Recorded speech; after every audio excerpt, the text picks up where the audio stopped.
జనవరి నుంచి రైతు భరోసా ఇస్తామంటూ రేవంత్ సర్కార్ తెలంగాణ రైతులకు శుభవార్త చెప్పింది. పంట పండించే ప్రతి అన్నదాతకు రైతు భరోసా ఇస్తామని ప్రకటించింది.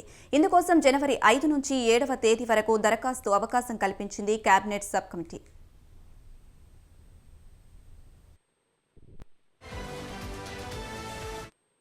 పెట్టుబడి సాయం 15,000 రూపాయలు ఇస్తామని రేవంత్ సర్కార్ ఎన్నికల సమయంలో హామీ ఇచ్చింది. అయితే ఆ హామీని నిలబెట్టుకునేందుకు కసరత్తు చేసిన ప్రభుత్వం కేబినెట్ సబ్ కమిటీని నియమించింది. ఈ కమిటీ ద్వారా కీలక నిర్ణయాలు తీసుకుంది. ఇప్పటికే ప్రభుత్వం నుంచి ఖరీఫ్ సీజన్లో అందాల్సిన సాయం రాకపోవడంతో రైతు భరోసా కోసం అన్నదాతలు ఎదురుచూస్తున్నారు. ఈ సమయంలో కేబినెట్ సబ్ కమిటీ రైతు భరోసాపై చర్చించి కీలక నిర్ణయాలు తీసుకుంది. సంక్రాంతి కానుకగా జనవరి 14 నుంచి రైతు భరోసా ఇస్తామని ప్రకటించింది.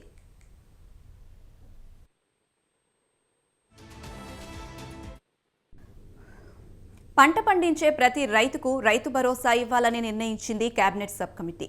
గతంలో మాదిరిగా కాకుండా పంట సాగు చేసిన రైతుకు మాత్రమే రైతు భరోసా ఇవ్వాలని ప్రభుత్వం నిర్ణయించింది. దీనివల్ల కౌలు రైతులు, పోడు భూములు సాగు చేస్తున్న రైతులు కూడా లబ్ధి పొందుతారని భావిస్తుంది. పంట సగమయ్యాక అధికారులు ధృవీకరించి ఈ నగదును చెల్లించే అవకాశం ఉంది. ఏడాదిలో 8 నెలల నుంచి ఏడాది కాలం పాటు ఒకే పంట సాగు చేసే వారికి 2 సార్లు భరోసా ఇవ్వాల్సిన అవసరం లేదనే అభిప్రాయం మేరకు ఈ నిర్ణయం తీసుకున్నట్టు తెలుస్తుంది. దీనిపై శనివారం జరిగే కేబినెట్ భేటీలో తుది నిర్ణయం తీసుకోనున్నట్లు సమాచారం.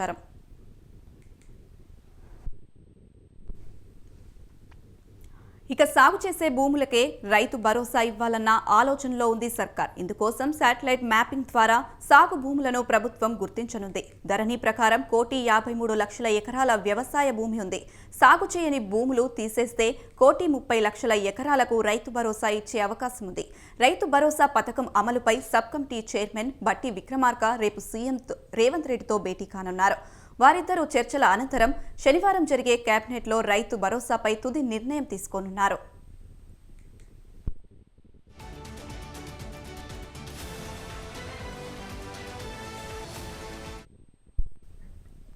ఇన్కమ్ ట్యాక్స్ చెల్లిస్తున్న వారు భూముల్లో పంటలు సాగు చేస్తున్న వారికి రైతు భరోసా ఇవ్వాలా వద్దా అన్నది కూడా చర్చించింది సబ్ కమిటీ. ఆదాయ పన్ను చెల్లించే వారికి మినహాయిస్తే కనుక 350 కోట్ల వరకు భారం తగ్గుతుందని అంచనా వేసింది. బీఆర్ఎస్ అధికారంలో ఉన్నప్పుడు ఎకరాకు ఒక సీజన్లో 5,000 చొప్పున రైతు బంధు ఇచ్చారు. అయితే తాము అధికారంలోకి వస్తే 7,500 చొప్పున ఇస్తామని కాంగ్రెస్ హామీ ఇచ్చింది. అయితే ఇప్పుడే 7,500 కాకుండా ఎకరాకు 6,000 ఇచ్చి దీని క్రమంగా 7,500కు పెంచాలనే ఆలోచన చేస్తున్నట్లు సమాచారం. అయితే రాష్ట్రంలో మొత్తంగా దాదాపు 1,30,00,000 ఎకరాలకు రైతు భరోసా చెల్లించాల్సి వస్తుందని ప్రభుత్వం అంచనా వేస్తుంది. 6 చొప్పున చెల్లించినా సుమారు 6,000 కోట్ల వరకు అవసరం అవుతుందని అధికారులు చెబుతున్నారు. కేబినెట్ భేటీ తర్వాత దీనిపై కూడా స్పష్టత వచ్చే అవకాశం ఉంది.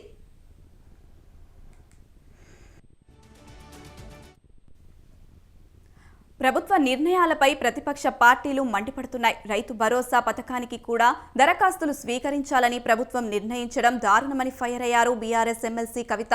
రైతు భరోసాకు నిబంధనలు పెట్టవద్దని ఆమె డిమాండ్ చేశారు. దేశానికి అన్నం పెట్టే రైతన్న ప్రభుత్వాన్ని ఆడుకోవాలా అని ప్రశ్నించారు.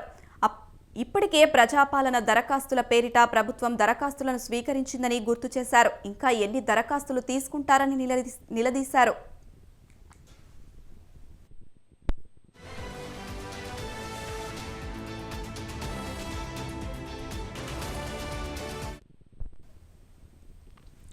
రేవంత్ సర్కార్పై బీజేపీ ఎమ్మెల్యే ఏలేటి మహేశ్వరరెడ్డి కూడా ఫైర్ అయ్యారు. ఎన్నికల హామీలపై నిలదీసిన ఆయన రైతు కూలీలకు 12,000 ఇస్తామన్నారు. గతేడాది డిసెంబర్ 28 నాటికే ఇస్తామని చెప్పి ఇప్పటి వరకు ఎందుకు ఇవ్వలేదని ప్రశ్నించారు. రైతులను ఆదుకునే చర్యలు ఎందుకు తీసుకోవడం లేదని ధ్వజమెత్తారు.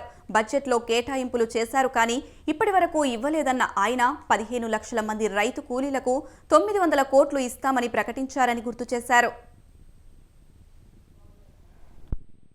కాంగ్రెస్ పార్టీ ఏడాది పాటు మోసం చేసిన సంగతి మరొకసారి నేను గుర్తు చేస్తా ఉన్నాను. అభయహస్తం హామీల్లో అభయహస్తంలో 6 గ్యారెంటీలో రెండోదే రైతు భరోసా పథకం. రైతు భరోసా పథకం ఈ స్కీమ్లో పెట్టుబడి సాయం కింద 10,000 కాదు 15,000 రూపాయలు ఇస్తామని చెప్పి గత ప్రభుత్వం ఇచ్చినటువంటి 10,000 రూపాయలకు తెచ్చుకోండి, మేము అధికారంలోకి వచ్చినాక మిగిలిన 5,000 కల్పిస్తాం అని చెప్పి ఆ 5,000 మాట దేవుడెరుగు కనీసం గత ఖరీఫ్ సీజన్లో కూడా వారు 15,000 రూపాయలు ఇవ్వకపోగా మళ్ళీ కొత్త సీజన్ వచ్చినా ఇప్పటి వరకు రైతు భరోసా ఊసేలేదు.